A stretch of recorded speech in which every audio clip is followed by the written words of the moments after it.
Hello বন্ধুরা, নমস্কার।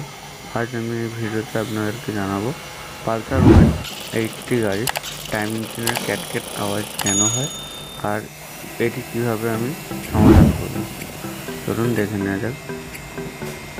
Pulsar 180 গাড়ির টাইমিং চেন চেঞ্জ করার পরও টেনশনার না চেঞ্জ করার জন্য টেনশনারটা খারাপ হয়ে যায়। টেনশনারটা খারাপ হয়ে গেলে ক্যাটক্যাট করে আওয়াজ হয়। তো আমি নতুন টেনশনার নিয়ে চলে এসেছি, পুরোনোটা খুলে দিয়েছি। তো নতুন টেনশনারটা আমি ইনস্টল করব। ইনস্টল করে দেখে নেব যে আওয়াজ ঠিক হচ্ছে কি না।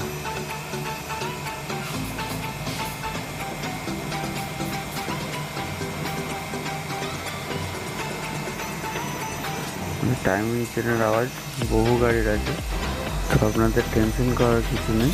আপনারা আপনাদের পাশাপাশি কোনো মেকানিক বন্ধুর কাছে যেয়ে আপনার গাড়ির সমস্যাটা